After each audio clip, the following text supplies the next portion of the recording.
আসসালামু আলাইকুম deer juniors, আজকে ক্লাসে তোমাদের সকলকে স্বাগত। আজকে আমরা এসএসসি 26 এটা নিয়ে আমরা মূলত আজকে ক্লাসটা নিব। দেখো, তোমরা যারা এখন এসএসসি প্রিপারেশনটা নিচ্ছ, এটা কিন্তু তোমাদের জন্য একটা উপযুক্ত সময়, কারণ এই সময়ে তোমাদের এখন সবকিছু কিন্তু শেষ, এখন রিভিশনের পালা। তাও দেখা যায় যে কিছু টপিক তোমাদের অনেক কঠিন মনে হয়, তাই না?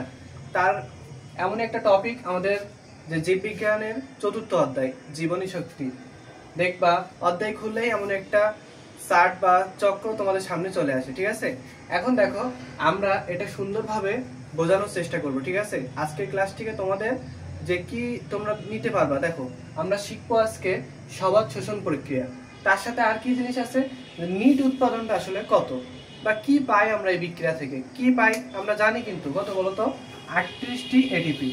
কি পায়? 38টি এটিপি, সাথে সাথে 6 অণু কার্বন ডাইঅক্সাইড এবং 6 অণু পানি এবং প্লাস এটিপি পাই। ঠিক আছে, এখন আমরা চলো এই যে শক বা চার্টের মাধ্যমে, ফলো চার্টের মাধ্যমে আমরা এটা বোঝার চেষ্টা করব। ঠিক আছে, দেখো প্রথম যে ধাপ, এটাকে আমরা কি বলি?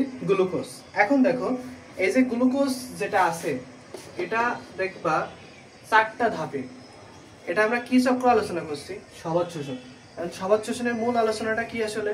সবাদ শোষণের আলোচনাটা হচ্ছে অক্সিজেনের উপস্থিতিতে এই যে গ্লুকোজ, এটা ভেঙে সর্বশেষ শক্তি উৎপন্ন করবে, 38টি এটিপি আমাদেরকে দিবে। দেখো, প্রথম ধাপ, এখানে 4টা ধাপে মূলত এই কাজটা চলে। কয়টা ধাপ?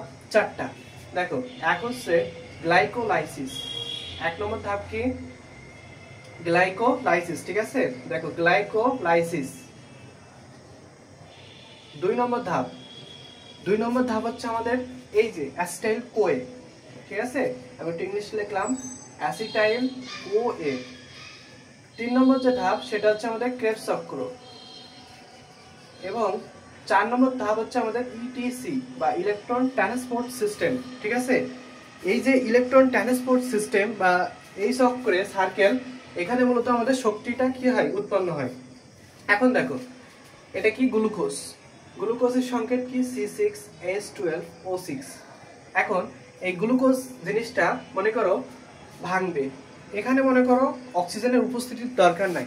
এই কারণে আমরা গ্লাইকোলাইসিসকে একই সাথে সবাদ অবাধ শোষণ, দুইটা শোষণে আমরা ব্যবহার করতে পারছি।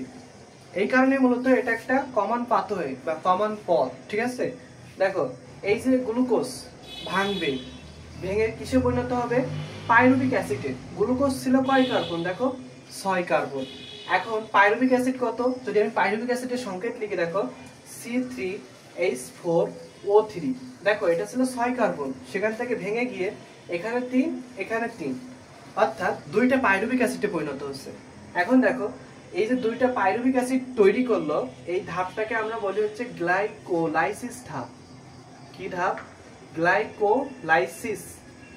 গ্লাইকোলাইসিস ধাপ। এটা আমাদের প্রথম ধাপ। পাইলাম কি? 2টা পাইরুভিক অ্যাসিড, সাথে সাথে আমরা আরো কিছু পাই। দেখো, আরো কিছু পাই বলতে 4টা এটিপি পাই। কি পাই? 4টা এটিপি, সাথে সাথে 2টা NADH2 বলতে পারো, Na2H2। ঠিক আছে, এই 2টা জিনিস পাই। এখন দেখো, এই যে জিনিসটা পালাম, এর ভিতরে কিন্তু আরো একটা জিনিস খরচ হয়ে যায়। তুমি কাজ করতেছো, তাহলে কি উৎপন্ন হবে? শক্তি। সাথে সাথে এই শক্তিটা তোমাকে কিন্তু খরচ করতে হচ্ছে কিছু। এখন খরচ করতেছে কি? এই যে 4 অণু এটিপি পাওয়া গেছে, এখান থেকে তোমার 2 অণু এটিপি খরচ হয়ে যাবে। 2 অণু এটিপি কি হয়ে যাবে? খরচ হবে। তারপরে দেখো, আমাদের যে টপিক, সেটা হচ্ছে পাইরুভিক অ্যাসিড তৈরি হলো। এখন এই পাইরুভিক অ্যাসিড থেকে আমাদের কি তৈরি করতে হবে? অ্যাসিটাইল কোয়ে যেতে হবে। এখন দেখো, অ্যাসিটাইল কোয়ে হচ্ছে 2 কার্বন। কয় কার্বন? 2 কার্বন বিশিষ্ট। এটা হয়তো 3 কার্বন। এখন 3 কার্বন থেকে আমাদের 2 কার্বনে আসতে হলে আমাদের কি করতে হবে? মাস্ট একটা কার্বনকে ত্যাগ করে দিতে হবে। এই তখন এখান থেকে একটা CO2 ওরা বের করে দেয়। তাহলে এখান থেকে একটা CO2 তুমি বাহির করে দাও। ঠিক আছে, এতটুকু তো বুঝলে। তারপরে দেখো, এখান থেকে ওরা আরেকটা জিনিস তৈরি করে, সেটা হচ্ছে অ্যাসিটাইল কোয়ে। কি তৈরি করে? অ্যাসিটাইল কোয়ে, যেটা তোমার পরবর্তী চক্রে লাগবে। এখানেও একটা অ্যাসিটাইল কোয়ে দিবে, অ্যাসিটাইল কোয়ে। সাথে সাথে দেখো, এটা কিন্তু অ্যাসিটাইল কোয়ে দিচ্ছে, আরো কিছু জিনিস আমাদেরকে দেয়। এখানে যেরকম NADH2 দিছিল, কয়টুনো দিছিল, 2 অণু দিছিল, এখানে ওরা আরো 1 অণু করে দিবে, ঠিক আছে, NADH2 এখান থেকে একটা দিবে, কটা হয় Na2, দেখো NADH2, এদেরকে আমরা বলি নিকোটিনামাইড অ্যাডেনিন ডাইনিউক্লিওটাইড, ঠিক আছে। দেখো আমরা কিন্তু দুইটাই পেয়ে গেলাম। এখন আসো অ্যাসিটাইল কোয়ে ধাপ কিন্তু শেষ হয় না এখনো, এবার শুরু হচ্ছে আমাদের অ্যাসিটাইল কোয়ে ধাপ। দেখো অ্যাসিটাইল কোয়ে এখান থেকে কোথায় আসবে, ক্রেবস চক্রে আসবে। এখন অ্যাসিটাইল কোয়ে কি হয়, এখানে মূলত আমাদের যে শক্তি আছে এই জিনিসটাকে অক্সিডেশন ঘটে, কি হয়, অক্সিডেশন ঘটে। এখন অক্সিডেশন হলে এখানে আমরা কিছু জিনিস পাই, ঠিক আছে। প্রত্যেকবার অক্সিডেশন হলে আমরা কয়েকটা জিনিস পাবো। দেখো এখানে যেরকম অক্সিডেশন হলে 2 অণু NADH2 পাচ্ছি, এখানে আমরা 3 অণু NADH2 পাবো, সাথে সাথে একটা FADH2 পাবো এবং একটা GTP পাবো। FAD বলতে আমরা ফ্লাভিন অ্যাডেনিন ডাইনিউক্লিওটাইডকে বোঝাই, ঠিক আছে। FADH2 পেলাম এবং একটা কি পেলাম, GTP, এটা এক সাইডে পেলাম, এ সাইডে আমরা পাবো কি পাবো, 3 NADH2, আরেকটা কি FADH2, আরেকটা হচ্ছে GTP। দেখো আমরা কিন্তু কমন পাথওয়েটা পেয়ে গেলাম, 3টা পাথওয়ে পেয়ে গেলাম। এখানে একটা করে NAD তৈরি হয়েছিল, এখানে তৈরি হয়েছিল 2টা, এখানে তৈরি হয়েছে কয়টা, 3টা করে, ঠিক আছে। এখন দেখো তারা কিন্তু এখন ক্রেবস চক্রে চলে আসলো। আরেকটা জিনিস তোমাদেরকে বলে দিই, এটা ঘটেছে সাইটোপ্লাজমে, কোথায়, সাইটোপ্লাজমে, এটা সাইটোপ্লাজমে পাইরুভিক অ্যাসিড চক্র। অ্যাসিটাইল কোয়ে যখন সাইটোপ্লাজমে শেষ হলো তখন যে এটি ক্রেবস চক্রে চলে গেল, কোথায় চলে গেল, এই যে ক্রেবস চক্রে চলে আসলো, এটা এখন মাইটোকন্ড্রিয়ায় চলে আসলো। কোথায় চলে আসলো, মাইটোকন্ড্রিয়া, ঠিক আছে। এই চক্রটা মূলত মাইটোকন্ড্রিয়া হবে। এখন আমরা মাইটোকন্ড্রিয়াকে কি জানি, মাইটোকন্ড্রিয়া হচ্ছে আমাদের কোষের শক্তি ঘর বলি। এখানে কি উৎপন্ন হয়, শক্তি উৎপন্ন হয়। এখন আমরা যে বিজারিত জিনিসগুলো পাইলাম, 3 NADH2, FADH2 অর্থাৎ কি, ফ্লাভিন অ্যাডেনিন ডাইনিউক্লিওটাইড, সাথে সাথে গুয়ানোসিন ট্রাইফসফেট পেলাম, এগুলোকে আমাদের একটা মেশিনে পাঠাতে হবে। এই মেশিন কি করবে, এখান থেকে মূলত আমাদের GTP, পানি, ইলেকট্রন এগুলো উৎপন্ন হবে, ঠিক আছে। তাহলে দেখো এই চক্রটা তোমরা বুঝলে। এখন আমরা দেখবো যে কিভাবে 38টি ATP উৎপন্ন হয়, ঠিক আছে। দেখো এখান থেকে আমরা 38টি ATP উৎপন্ন হওয়ার প্রসেসিংটা একটু শিখবো। দেখো এক্ষেত্রে এখানে আমি লিখে দিচ্ছি, আমরা কয়েকটা সংকেত শিখবো। দেখো NADH2 সমান, আমরা একটা NADH2 থেকে 3টা ATP পাই, কয়টা, 3টা ATP। আরেকটা জিনিস দেখো 3টা ATP পাই, সাথে সাথে আমরা আরেকটা ধাপ যেটা হচ্ছে FADH2, এখান থেকে আমরা পাই হচ্ছে কিনে 2 অণু ATP এবং GTP থেকে আমরা পাই একটা ATP, কয়টা ATP, একটা ATP। এটা আমাদের একটু জানতে হবে, ঠিক আছে। এখন দেখো আমরা টোটাল কয়টা কার্বন ডাই অক্সাইড পেয়েছি বলো তো। দেখো এখানে যে ক্রেবস চক্র ছিল না, এখানে কিন্তু প্রত্যেকে CO2 2টা করে দিচ্ছিল, কয়টা করে দিচ্ছিল, CO2। দেখো CO2 আমরা 2 জায়গায় পেয়েছিলাম, এখানে, এখানে, এখানে আর এখানে, তাহলে মোট কয়টা হয়েছিল, 6টা, কয়টা, 6টা। তাহলে দেখো কার্বন ডাই অক্সাইড বা CO2, কার্বন ডাই অক্সাইড কয়টা পেলাম, 6 CO2, ঠিক আছে। আর দেখো NAD আমরা কয়টা পেয়েছি, গ্লাইকোলাইসিস ধাপে কয়টা পেয়েছিলাম বলতো, গ্লাইকোলাইসিস ধাপে পেয়েছিলাম 2টা। পরের ধাপে এসে আমরা প্রত্যেক জায়গা থেকে পাইছি 2টা, অর্থাৎ 2 আর 2 কত হয়, 4। শেষে দেখো আমরা প্রত্যেকটাই 3 আর 3 কত, 6 ধাপ পেয়েছিলাম, অর্থাৎ এখানে 3 3 কত হয়, 6 7 8, এখানে হচ্ছে 2 অর্থাৎ 10। তাহলে 10টা NADH2, তাহলে 10টা থেকে আমরা কয়টা পাবো, 30টা, কত, 30টা ATP। এবং FAD কয়টা তৈরি হয়েছিল, FAD তৈরি হয়েছিল 2টা, অর্থাৎ 2 FADH2, কত, 2 FADH2। দেখো 2 FADH2 সমান আমরা পাই